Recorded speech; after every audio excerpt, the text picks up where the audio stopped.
Hello and welcome to everyone out there for joining us on our IBM Champions live stream chat today. We are going to be focusing on blockchain and food safety. I think food safety is a topic that is important to every single person out there, and it's something that we want to really kind of get into today with you and tell you about how blockchain has really been revolutionizing this space. And blockchain really is, with IBM, we've been trying to ensure consumer confidence in the food industry from farm to table. And IBM Food Trust is the only network of its kind to connect participants across the food supply chain through a permissioned, permanent, and shared record of food system data. That means that when we hear that there's a recall about romaine lettuce or tomatoes or some other kind of product, that now literally within seconds, we can track back the source of where that supply came from and pull them off the shelves, keep people safe. So the result is a customizable suite of solutions that will increase food safety as well as freshness, address product traceability, unlock supply chain efficiencies, minimize waste, and help you, if you're in the industry, evolve and enhance your brand story. But most importantly, it helps all of us. So we're really excited about the lineup of folks we have here to join us, and I'll introduce them momentarily, but just tell you who we have with us is Johnny McGuire. He's Director of Information Technology with the Nunes Company, also known as Foxy Produce, as well as Kaylee Perry. She's Supply Chain Systems Specialist for Dole Food Company in their produce division. And they are both clients of IBM Blockchain Food Trust, as well as IBM Champions. And the IBM Champions program, hopefully you're familiar with it, includes an array of IBM customers, business partners, educators, people across the globe who've been selected to be featured as advocates who understand the technology and know how to really help share and explain the various technologies that are out there to their communities. So we're thrilled to have two of our IBM Champions with us today. In addition, with me from IBM is Wiggs Civitillo. He is offering manager for IBM Food Trust and IBM Blockchain Transparent Supply. And I am Debbie Kestin-Schildkraut. I guess I should have introduced myself. I am the global blockchain ecosystem marketing leader, focused on our whole IBM blockchain portfolio, as well as our AI applications. And I'm thrilled to be with you. Joining us shortly as well will be Libby Ingrassia, who is our IBM Champions Global Program Manager, and as well as Luke Shantz, who's also part of our IBM developer team. So we have a lineup of folks here for you today. We know you might be joining us from different platforms, be it Facebook, our developer, IBM developer site, Facebook, and Twitch. Regardless of where you're at, we encourage you to ask us questions in the chat. We'll be monitoring the chat. Tell us, the things you want to hear about. But we're mostly here just to kind of chat with you during this virtual kind of coffee break or lunch hour, depending on the time zone for you, and hope that you'll find it informative and helpful. So without further ado, I'm going to turn it over to Luke, and then we're going to introduce the rest of the panelists that I just mentioned. Thanks, Debbie. Well, I'm super excited for this episode because, we're combining, this is like chocolate peanut butter moment. We're combining two really interesting topics, right? Supply chain with food and blockchain. And I always like to mention, hey, we have a podcast at IBM Developer. And the thing I wanted to mention was, so that's the URL for the main podcast. But, we did an episode earlier in the year on Hyperledger Fabric. And I must say, by far, it was the most popular episode of the whole season. So I feel like, there was so much hype around blockchain, and it really, I feel like we got over the sort of, the sugar high of the hype, but we're really left with all of this, the meat and potatoes, and there's still so much interesting topics. So without further ado, maybe I'll bring in our guests. That'd be great. Hi, guys. Hi, everyone. Hi. So should we have everybody introduce themselves? Yeah, let's start. Maybe Kaylee, why don't you kick it off? Hi, I'm Kaylee Perry with Dole Food Company, and my role with Dole is a FSQA, so I'm in the food safety side and quality assurance system specialist. So my role is kind of a liaison between the business and our technical teams, and I manage our traceability systems and implement blockchain for the vegetable division. Fantastic. Hi, Kelly. So I'm Johnny McGuire, and I'm the Director of IT for the Nunes Company of Foxy Produce in Salinas, California. And I have a past life as well as, in product development, really working specifically on produce traceability. So it's interesting to be here. And go ahead, Wiggs. Let's make Is sure you're off Wiggs- mute. Oh, we may have lost Wiggs. He'll be joining us again soon. Okay. Well, we've got to pivot a lot this year, right? 2020's been one of those where you have to just be agile and do what we got to do, right? Yeah. So, yeah. So why don't we just start with actually, Kaylee and Johnny, tell us a little bit about, IBM Blockchain Food Trust, how you're using it today. Kaylee, I guess we'll start with you and then go to Johnny. Okay, so I don't know if a lot of people know. I think Johnny and I both. Well, Dole's story is a little bit different because we are one of the founding members with the IBM Food Trust, and so that's kind of how it started with Dole. But one of our biggest retailers, Walmart, kind of mandated all of other suppliers, their leafy green suppliers, to participate in the IFT blockchain platform. So I think that's kind of how a lot of our journeys got started, which was a food safety initiative. So that's how we got started, and we're using it for traceability today across our vegetable division, with lots of goals and still more to go in mind. But that's how we're using it today, is mainly for traceability of all of our vegetables.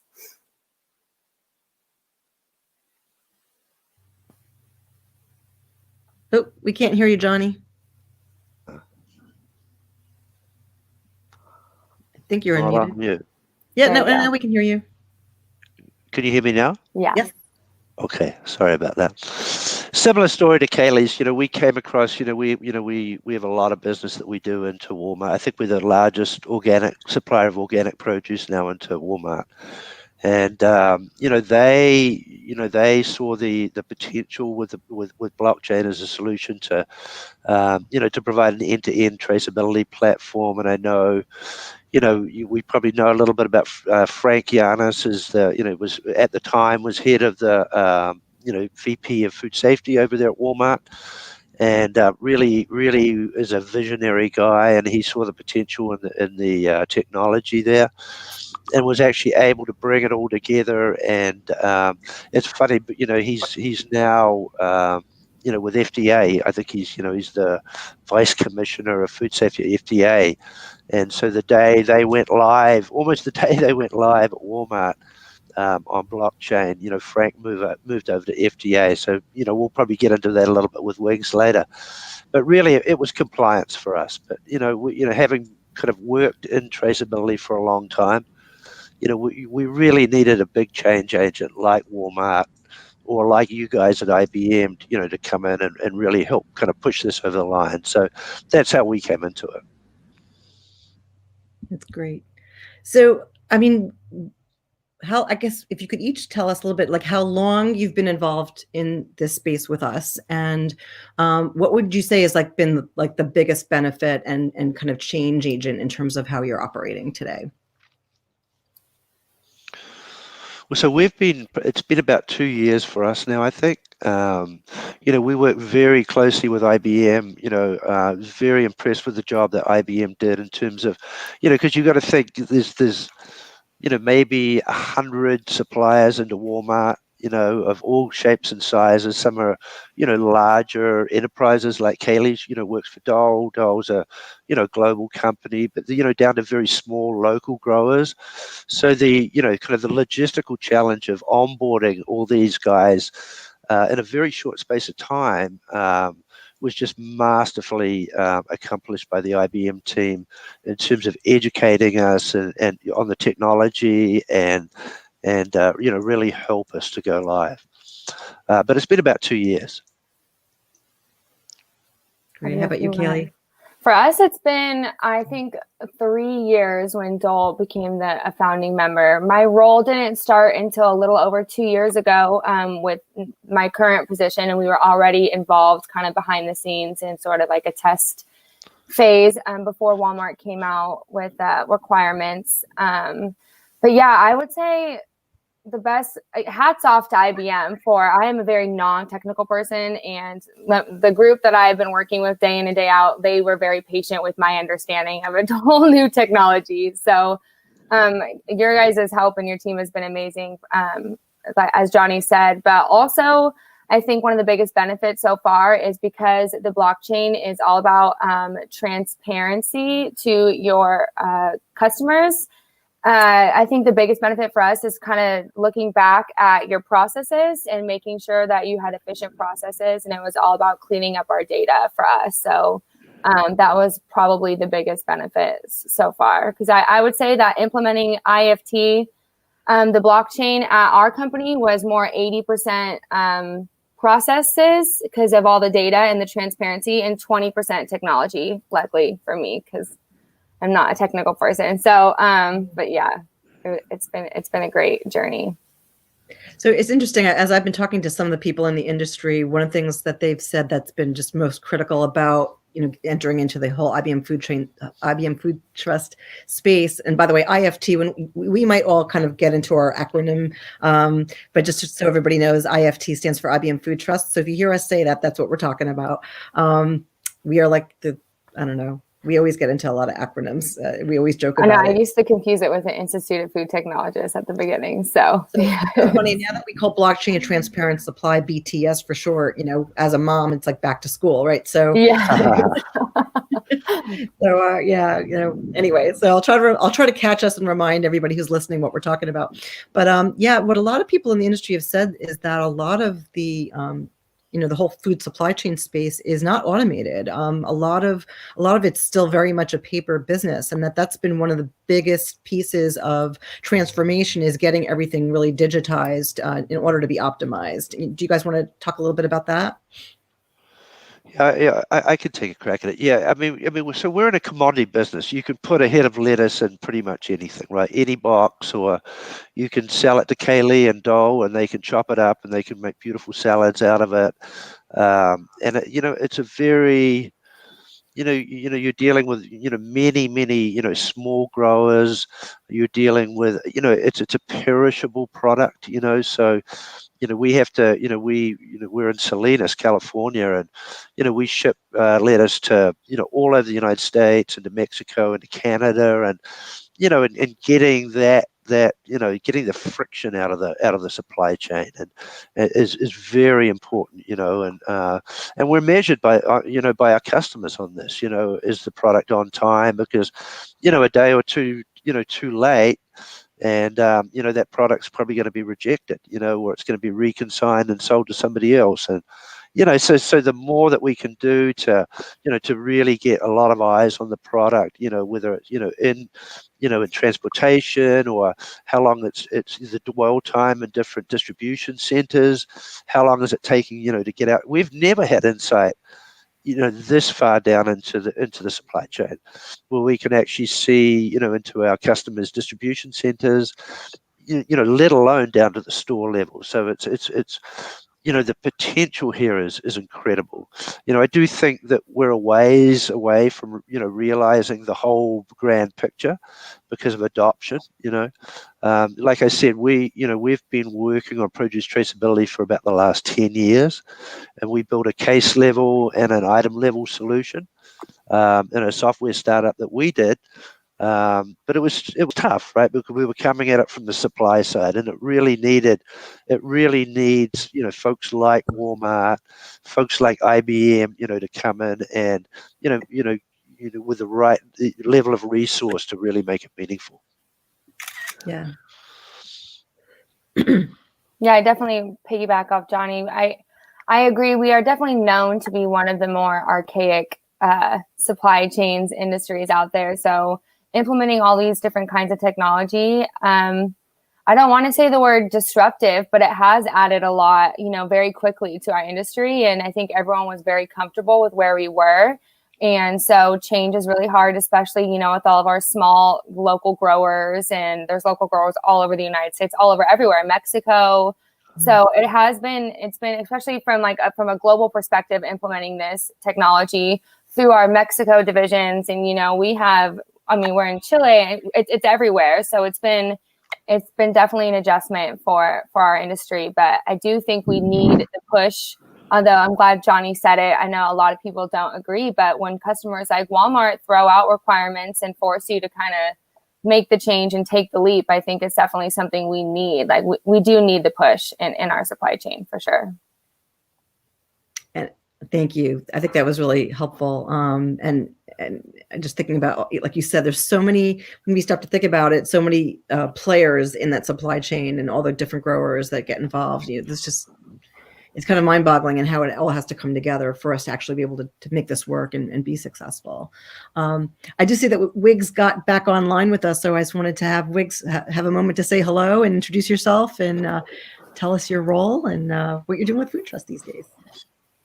Yeah, thanks, Debbie, and apologies for I had a full system reboot, which is perfect timing right as you start a presentation or a panel, but it's good to be here. Thanks for having me. I'm an offering manager for IBM Food Trust and IBM Blockchain Transparent Supply, and it's been a really it's been a great experience learning about this journey and where the product has been, where things have been. Both Kaylee and Johnny, I think, have been involved in this industry and with this project longer than I have. I've joined this past year, but just learning about how the project has progressed, where we've been, and how far we've come. It's really been great working on the product. And my focal point is the developer side, the more technical planning of features and functionality of our offering. So really kind of excited to see, as Johnny mentioned, the potential is huge and still yet to be realized, both from an adoption perspective and our dev team is working as fast as they can, but there's so much to be done and really exciting things that can still happen. So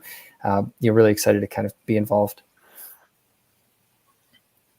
Yeah, I think Wiggs too, us as suppliers, we are still realizing the use cases. I mean, for us, in compliance, it doesn't look like a blockchain system. It looks like a traditional SaaS platform, right? Because you host it, and we connect to Walmart through it, But there's huge potential for us. For instance, we could have a use case where, we might grow for Kaylee's company. We might supply them products. So can I network with Kaylee through the blockchain and send her my food safety certifications or my, whatever she needs, in terms of standards? There are a huge number of use cases that we could look at and really start leveraging the product for. Yeah, certainly. And I would say the other thing is we want IBM to win. As suppliers, we've got Walmart says, hey, you're going to use IBM. Our big concern is now, what if Kroger comes along and says, hey, we want Microsoft to win, and the data structures are different, the APIs are different, everything's different. We want one platform, so we're very happy, I think, and we're very supportive of IBM and what they've done. And we want them to win this, Absolutely. I feel like you guys are all technical companies. In the very beginning, I know the team I've worked with at IBM, I was like, you guys just need to come out here and see why I'm having a hard time right now. And they came out, we walked the fields, went to the plant, the salad factory. We did everything and showed them we were boots on the ground. And they're like, okay, we get it. We understand now. So, a lot of process mapping with your team. And I think you guys have spent a lot of time investing, especially in our industry, trying to understand it to make the use cases, available to us, to you. So I definitely agree there. I think a lot of credit goes to you both and all of our partners to help us with that education, right? I think 3 years ago, IBM started this journey, and I think we acknowledged we weren't coming in with a full knowledge of what was happening in the food supply chain, and without that assistance and without that collaboration, and I think for my colleagues flying out to the farms and actually seeing what the pain points were and how we could actually really have impactful products and really kind of drive an impact has been really a team effort, I think. Absolutely. And that raises another point about, convening a network, right? And there's all these different players on the network. And the whole essence of that is to drive that collaboration and that, kind of seamlessness and partnership. And so I don't know if you want to talk a little bit about that, Kaylee and Johnny, in terms of what it's been like to be part of this network and how everybody, kind of agrees on, the basics of how things are going to come together and what everybody's going to do, and how blockchain allows everybody on that network to enter their piece of information, at the appropriate time, and how that's, kind of, it's there, it's recorded, it's immutable, and anything that needs to be tracked is easily gone back to, and it's just a very trust and tried process. Do we want to talk a little bit about that, and then whole networking and collaboration aspects?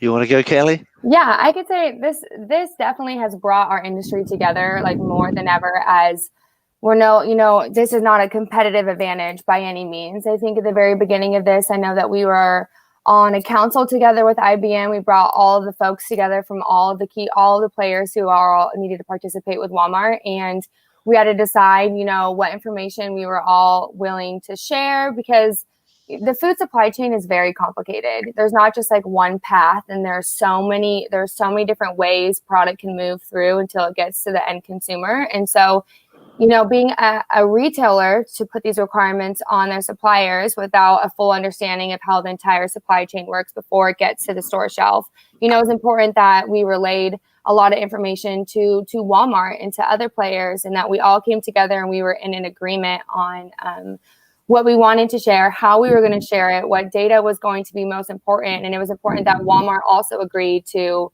where we were able to, what we were all able to do together, So I think that this has definitely brought us a lot closer together as an industry, because I think we all know this is not a single individual path, we're all in this together. So I think we're really at a kind of a cusp here too, right? We don't want to be traditional. Transparent early on. That's the legacy of farming, because if we said to the buy side, hey, if they knew that the product when it got to them was 5 days old, they're going to use that against us, and they're going to reject that product. And so there's a lot of change happening here, and I think it's going to take a while to evolve. I think putting a platform like this out there is an important step, though. And I see it, with the old guard and our company, and there's some change coming, and this is at the cusp of it. So we had Libby Ingrassia join us as well. So you see another smiling face on the screen. So I just wanted to have Libby just kind of say a quick hello. She heads up our champion program, and Kaylee and Johnny are both part of our IBM Champions program, as I mentioned before. Hi, Debbie. Hi, everybody. I was in the same boat as Wiggs. I think that our wonderful IBM tech team has done something scary in the background and made us all reboot. I never reboot, so it's one of those things that happens. But I had rebooted anyway. Kaylee and Johnny, it's great to have y'all here, and I'm so glad that Debbie and Luke and Wiggs could just be me for a few minutes. But let's continue. Talking about food trust and your experiences.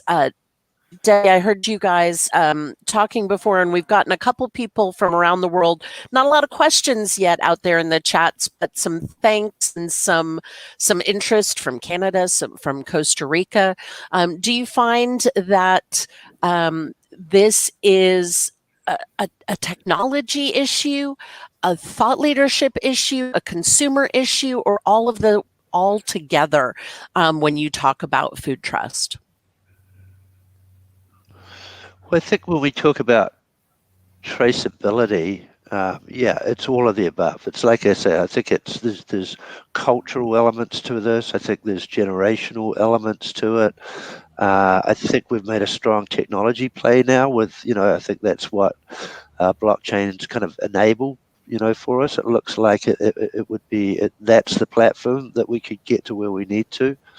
So I think it's, I think they're, it's big issues. It's a lot of big things coming together. I think there's, a lot of drivers out there. Obviously, the more people getting sick from, E. coli and from these different outbreaks we have, I think that drives a lot of this in terms of adoption.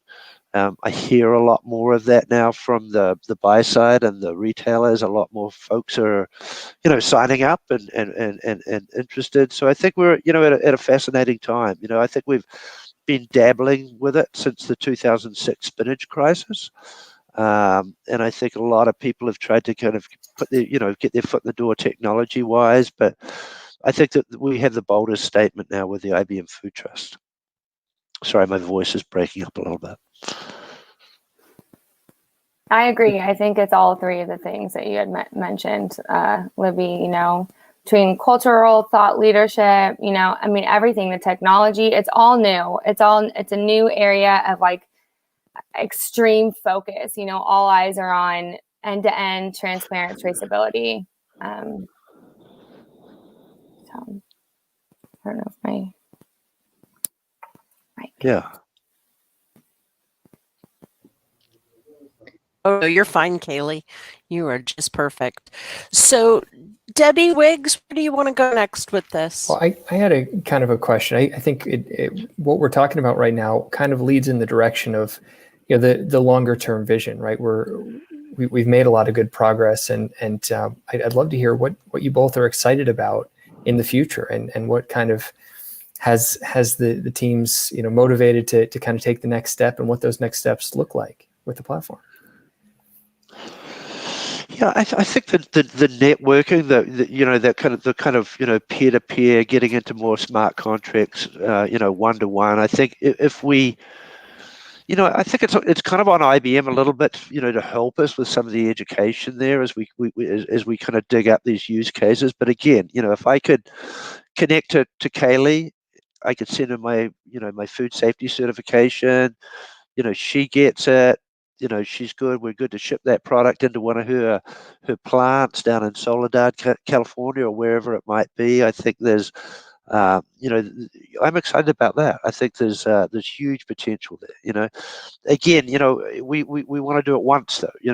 We can't. Right now with more traditional kind of centralized SaaS platforms, and I know this is big for Kaylee, is we have to provide a lot of information and data on food safety to our customers, right? They have standards. They give us their standards, and so we've got 100 portals now to deal with, right?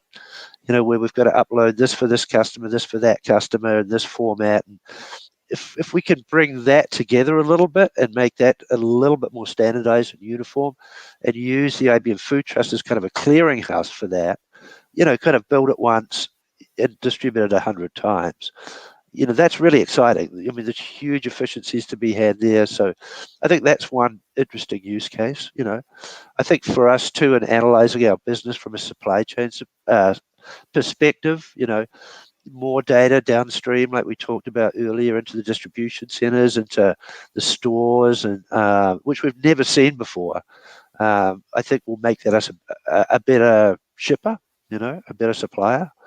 So, and then, things that we haven't heard, even thought about yet. It's like, the platform's vast, and it's a vast network.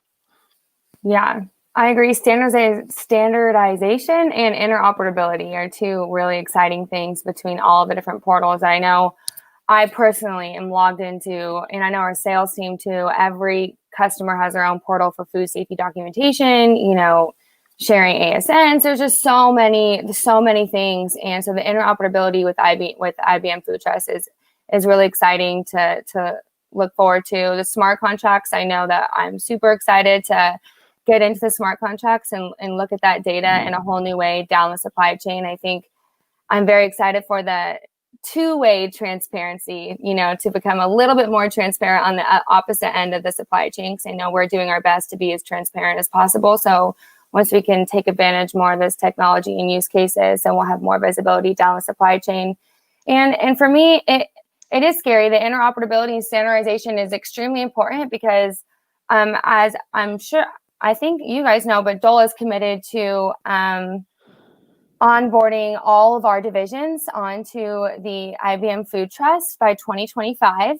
So I'm currently in our Dole Fresh Vegetables division. We have a Dole Fresh Fruit division. And then we also have our diversified, some more berries and stuff, everything out of Peru, Chile, Mexico, so forth. We're in South Africa. I mean, everywhere. And I'm just one human. And my role was to do that for veg. And now I have to go ahead and do that for our fruit and our berries division. So making sure that all the systems I have to deal with just in veg is going to exponentially increase between all of our other divisions. So it's really important to me with the interoperability. And, I'm here, I'm committed. So I'm just really excited to see what else is to come. And I definitely think the smart contracts is what I'm most excited for, to see the cold chains, our product, dwell time and stuff throughout distribution. And the good news is that smart contracts is part of IBM Food Trust and Blockchain Transparent Supply. So we're going to have to make sure that that's part of our journey step with you guys going into 2021, so that, you're able to leverage, we're expanding capabilities on the platform all the time. So, happy to hear that what you're looking for is something that we can work on with you as well. Yeah, me too. Yeah, I was going to say the same thing, Debbie. I apologize. I'm having camera issues, but still here. And I think it's very exciting. I think, there are with the smart contracts potential. I think it's huge, and automating kind of even smart order routing and kind of having automated logic to feed into these systems, taking the data and doing more is really where we're going to tap into a lot of potential. I am interested to hear your thoughts. It seems to me that, with a lot of announcements, we have the FDA announcing a new FSMA, traceability rule and big developments in the industry that will essentially mandate, a lot of this data being sent to the FDA in a couple of years. I'm curious to hear how you think, it aligns. It seems that it's decently well aligned with what we've been trying to provide with IBM Food Trust and our data standards. Using GS1, very closely aligns with the type of critical tracking events, the key data elements that they've essentially defined. But I'm curious, with so many different systems, how you both envision that working out and what you think of these developments. Yeah, Wiggs, so I'm not blowing my own horn here, right? We had these conversations 10, 12 years ago. We did a startup. Right now the kind of the entry point into the IBM Food Trust, and certainly in the compliance with Walmart, is a little sticker. It's a label that goes on every case of produce that we that we ship. And we developed actually that technology to create those labels, and we've been doing it for 10 plus years now. And that's what Walmart then scans through the supply chain, and puts up whatever event they're partaking in at that time onto the blockchain.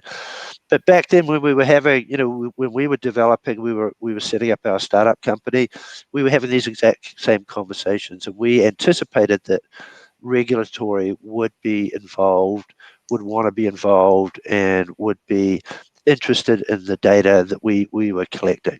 It was more of a centralized solution than a blockchain distributed solution, but definitely yes, I would think so.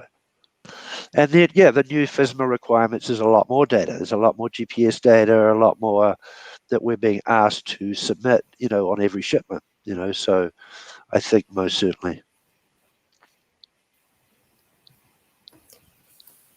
I completely agree. I'm just waiting for kind of the final to come out, and we'll see what happens. I know everyone's going to have to figure out electronic, transparent traceability. So again, I kind of stress the importance of the interoperability between everything, because everyone's going to have to be on some sort of system, so unless we got one cloud big enough to hold it all, it's really important that they can all communicate with each other. Yep. There's been such a been such a critical part of our strategy, which is, that blockchain can have this multi-cloud capability. So depending on whatever platform a client is using, that we've got that ability for it to still kind of just snap right into the blockchain platform. So So that is at least one thing we integrate. We run Microsoft Dynamics for ERP and for warehousing. So our particular implementation, we integrated Dynamics with the IBM Food Trust.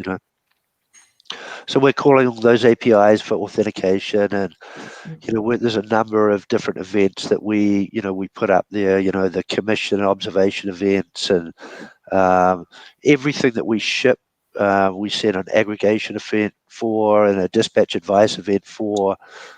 So everything we ship's going up there, and available to be looked at, and permission to, in this case, Walmart, but could be easily done to another retailer too. Yeah, I think that's a really important element of what we're hoping to set up with and expand on is kind of these integrations with existing ERP systems that provide functionality that IBM Food Trust really isn't focused on. And I think that integration, I'm excited about these new developer resources. It looks like we've got the new developer site listed at the bottom of the page here, which we've been very focused the past 6 months or so on enabling developers and in a much more uniform way, enhancing that experience from their perspective to say, here's a place where you can go to learn about the platform from a developer's perspective, learn about how to build on top of the platform, whether you're coming in to automate data upload from your systems or your back end, or to just build on top of the platform and add value and develop additional applications that we haven't had time to focus on that'll really kind of expand the usage of the platform. So very exciting there, and I'm definitely excited about those. Yeah, those Wiggs, I'd say too, you guys did a good job documentation-wise. Even coming out with this thing, 2 years ago, the documentation effort was very, very good. There was a little bit of, we were building the airplane in flight, but that's product development, right? But you guys did a very good job documentation-wise, and I see that growing and evolving and being enhanced, and that's great. I think that's one phrase Johnny and I think we've been saying now for almost 2 years is we're just on the airplane as we're just building the airplane as we're in flight. But I think that we're excited to be a part of like the building the foundational structure of it, than having to hop on and when it's all done and not having a say, or not really getting involved as much as we have been. Well, I think we're more comfortable that we're going to land safely now, Kelly. Just Before to extend it was kind of like that Madagascar landing, where it's just like the chairs come down. It wasn't looking good, yeah. And it always works out in Madagascar. See, so, you're right. That was a happy ending. So somehow we survived. So. Yes. Really good. Yeah. But do you want to expand upon anything more about, like, you've done so much work in putting together the developer resources together? More about what's available to folks?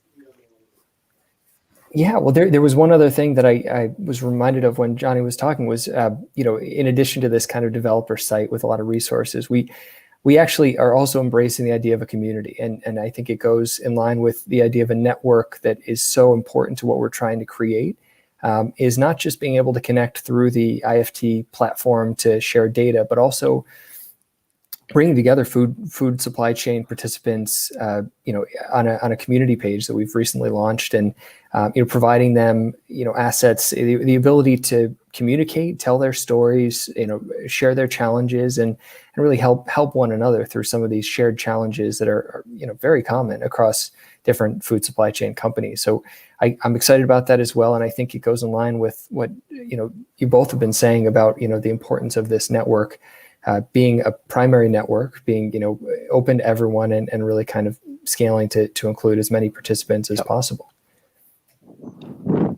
That's important to me because I leverage everyone else's experience with the technology and the developer side. So I know that's how I became, my relationship with Johnny and some other folks and some organizations that we're a part of. That's how it really flourished, because I was like calling the people with more experience, like, okay, I need help. Like, I don't understand this. I think mainly because I would blow up IBM's phone so much that I had to find more people to talk to. But it is really important for me, for your guys' developer resources, because your documentation is great. You know, we have one ERP in one division, and we just launched, we just implemented a new ERP in another division, which is Microsoft Dynamics. And then now when I go over there, we're going to be back to Microsoft Dynamics over here. So it's really important that I was able to understand that documentation, and the fact that I have no experience in that whatsoever, and I was able to like clearly understand it and really work on it. It was awesome.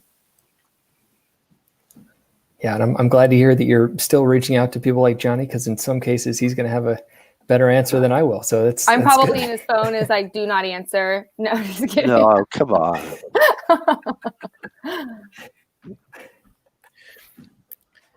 This is all really interesting from a developer's perspective, and I see a lot of similarities happening, getting insight into this industry. You know, as what I'm seeing in sort of more cloud native and hybrid multi-cloud challenges, and that there's really this co-creation going on all these different levels, and it's not just the developers, it's the subject matter experts. And it really resonated what Johnny was saying earlier, is like, it's not like all of this is new and came out of nowhere. This is really building on layers and layers and layers and years of experience. And as you were saying, you were thinking about these types of patterns and these types of algorithms 15 years ago, and now we're just at a place where, hey, it's sort of that sweet spot where we have this technology that's reaching maturity, and we've got all these players. And then there's this, what I love too is there, the same thing I see on the cloud side. It's like, ultimately we're all facing the customer and the consumer, and then finding that thing of like, hey, where can we share information? Where can we work together so that we're all, serving the end customer? I think there's still a challenge out there, right? We talk about kind of case level traceability. What we ship in cases on pallets, but the relationship between what's inside the case to the case, because what's inside the case is what goes through point of sale and goes out to the consumer. And if we were never able to kind of really elegantly make that association. So I'm really excited to see and I know IBM's working on that kind of item level traceability, QR codes, looking it up, meet your farmer, look for recipes, actually get good contextual information about where the product came from. But it's making that association between that case and that consumable item. I'm excited to see what IBM does. That's challenging, because certainly, in the use case of a recall or that's a key piece, if that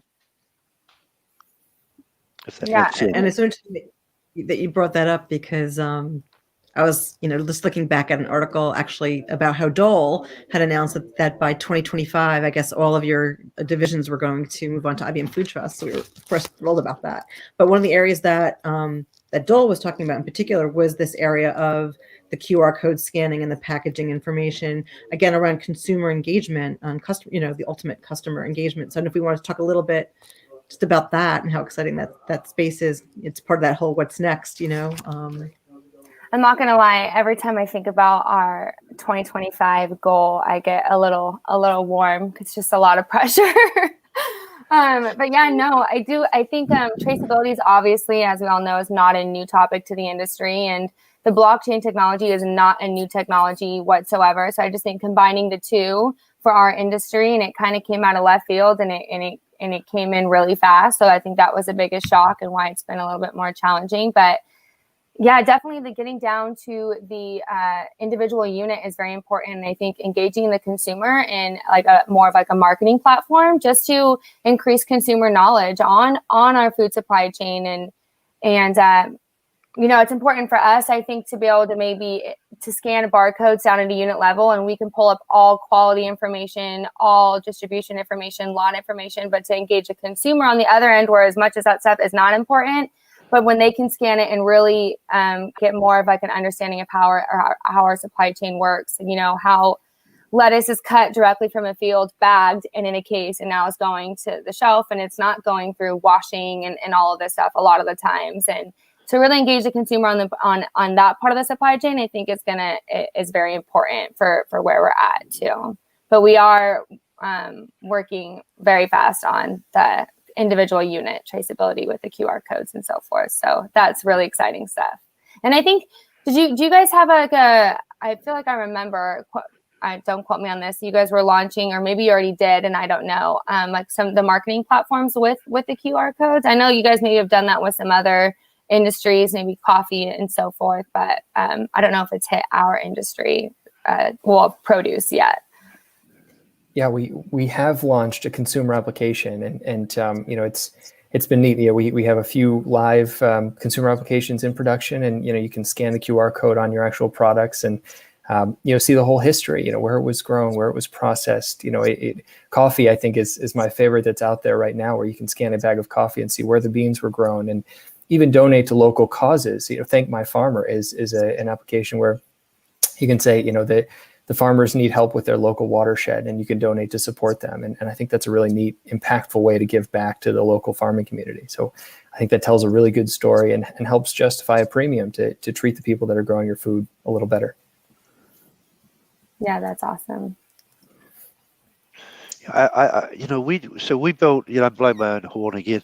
So we built an item level traceability solution 10 years ago, and we didn't know what we did. We sold it through the supply side, so we had a few suppliers that had QR codes on clamshells and that kind of thing, and they did a really nice job marketing it, But I think for item level to be successful, it's got to come really from the buy side more.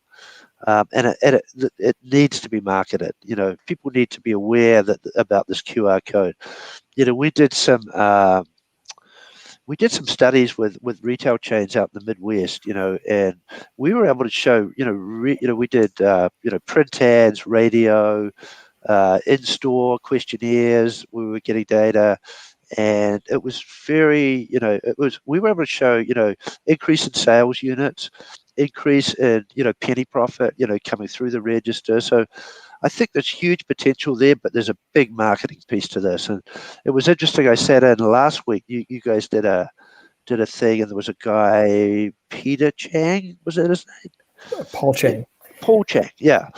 And I asked him in the chat, I said, so what were your scan rates like? And he said the same thing, because our scan rates were very small. Nobody was scanning the barcode. But once we marketed it, we talked about it, we built the awareness around it, we could see real uplift there as well. And so it was funny to see Paul had exactly the same response. The adoption of those QR codes has been absolutely fascinating to me. And it's been interesting to see how the pandemic has actually been a bit of a adopting factor, right? The fact I could see that, yeah.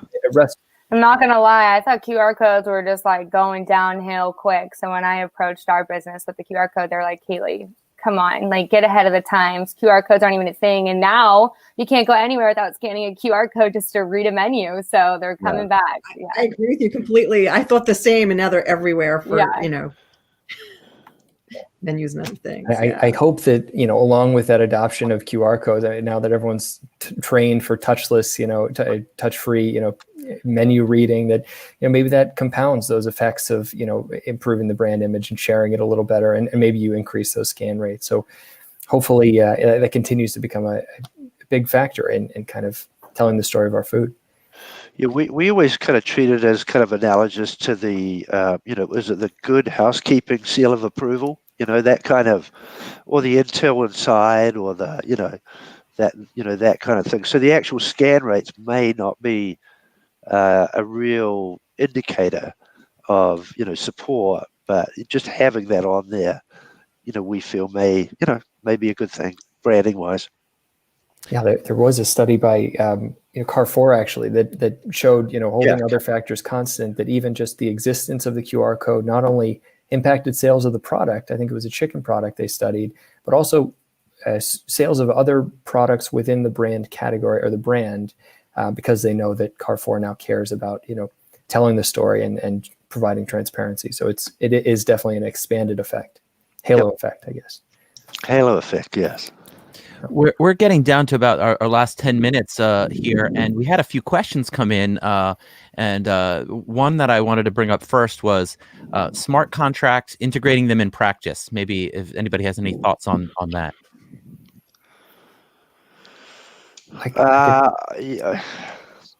Not really. It's big, right? It's big. Again, we've talked cultural, geographic challenges, the data collection around that. I mean, that's a big piece of this is how do we get the data? We've got the platform, right? But now we're out in a, 50-acre farm down in El Centro on the border, and, we want to get temperature information, well, it's really, I don't have a lot of comment on that at this point because I don't have enough context yet. That's so interesting to hear because one of the things I'm getting involved in is the Linux Foundation Edge Open Horizon project, and they're addressing a lot of that. Like, how do we bring data collection and aggregation to these challenging situations where bandwidth is an issue? So you end up with, So it's so interesting to hear you. Even though you didn't have the complete answer, that really was an interesting tidbit there. And I'm gonna think more about it. Another question is that came through is about ERP interoperability. So you guys mentioned a few here in practice, but I can see a parallel between what I know from just the enterprise challenges of hybrid multi-cloud, right? Like no two companies have the exact same configuration, and so maybe you have some thoughts on this. Yeah, I mean, you're just not, certainly on the supplier side, you're not. I mean, there's a lot of referencing in the supplier and the produce industry and the produce vertical, and I know Kaylee knows me, and we know each other, but we're all running different ERP, we're running different WMS and the warehouses, we're not as big as Dole, but we have distribution, like 6 distribution centers running around the year, different geographic locations, and there are challenges there. That's why whatever we integrate with, we want to keep that as standardized as possible. I don't know if that answered your question, mate. I like the answer. I don't know if whoever asked that question in the chat, if it answered their question, but I think it was good. Wiggs, do you have any thoughts on either of those? Because I imagine you're probably in a position where you're seeing a lot of you're getting a cross section of so many different clients and so much different in the industry. I would pose both questions to you about smart contracts and ERP. Do you have thoughts? Yeah, it kind of goes in line with what I was talking about earlier in the sense that there are so many, and what Johnny was mentioning as well, there's so many different platforms to integrate with and so many different options. Our strategy is enabling developers to handle all of them, right? Giving them the proper documentation, the proper resources to just understand how they can use our APIs to integrate with their existing systems, regardless of what systems there are.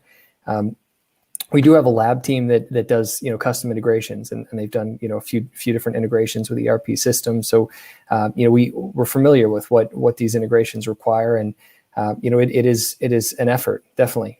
But it's important because these systems all need to work together, right? This interoperability theme that Kaylee keeps mentioning, it's so vital to everything working together, taking the data and sharing it among all these platforms and extracting as much value as we can. It's a challenge, but it's something that we're definitely aware of and trying to tackle. I'm going to come back in like 2 years once I'm done. Okay, 4 years after all 3 divisions, because they operate as individuals. So they all 3 have different ERP systems, and I have to get onboarded to blockchain to all of them. And then I'll come back with my experience. If anybody can do it, you can, Kaylee. Oh, thanks, Johnny. That's a definite date. I'm going to put it on the calendar now. All right, I'll put it on mine.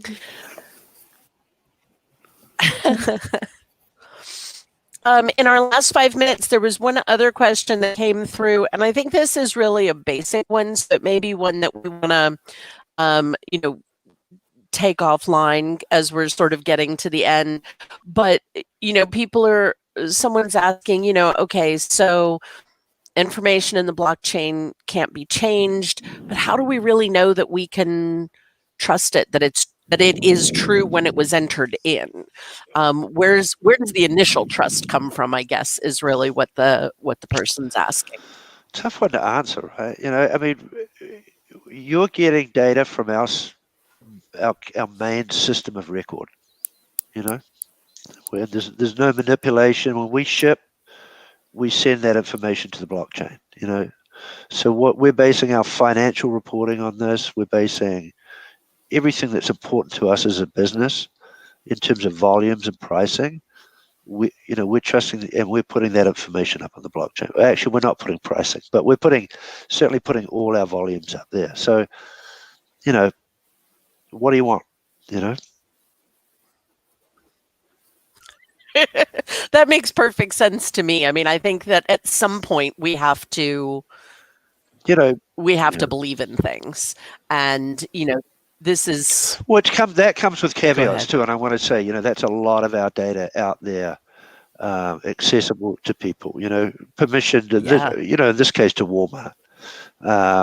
So it's the sovereignty of that data. We need to be a little bit careful about that at the same time. Absolutely. I agree.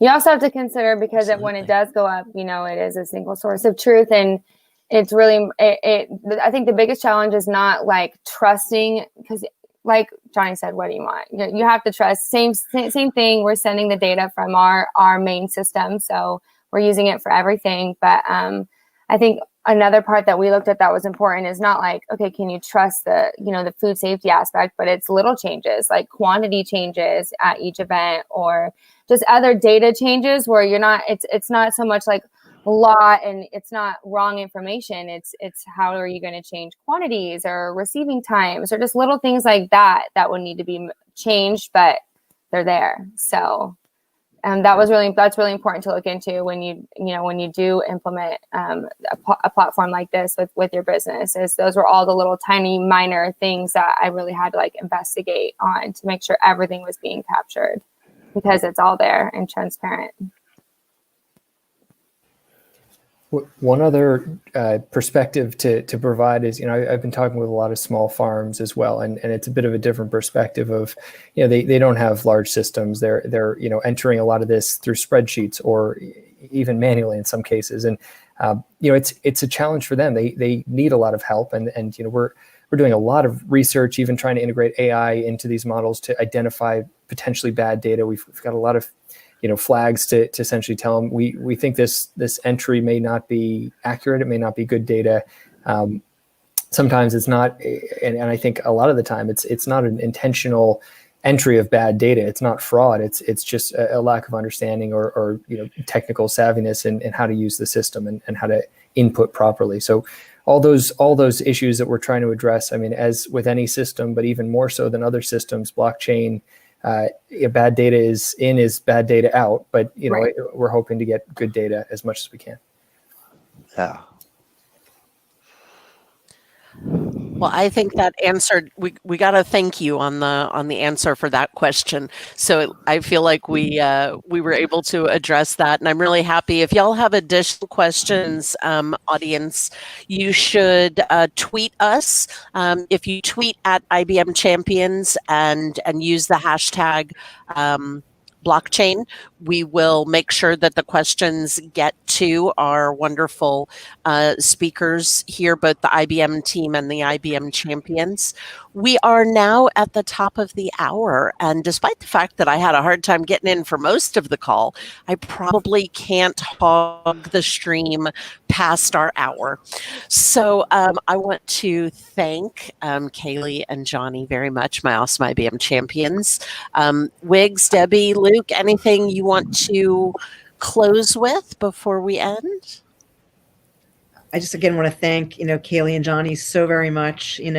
Treasured clients of ours. I know it's a busy time of year, so thank you so much. And just remind all the listeners to check out these links that we've been putting up on the screen. We will also be posting in the IBM Champions community and on the IBM developer website, this replay and other handy links for you. And as Libby mentioned, feel free to reach out to us on the Champions Twitter account or reach any one of us as well. So we really thank you. We wish you a safe, healthy holiday season and all the best in the new year. And anything else, team? Oh, we want to thank you guys too for inviting us, and it's been an enjoyable experience. And Wiggs, if you want to talk about produce traceability or anything, give me a call. I think we'd have a good conversation. Sounds good. Yes, thank you so much. I really appreciate it. Yeah. I love that. We think we've had a conversation, but so often it just sparks new ideas for ongoing conversations. And that's when we know that we have done a good job. So thank you all, and have a great rest of your day, a great rest of your year, and we will have our next conversation again soon.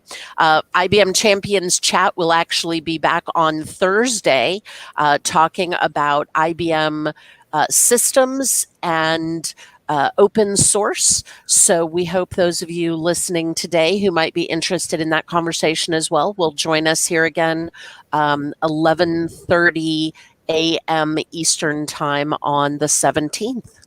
And with that, I will wish everyone farewell for today. Thanks again.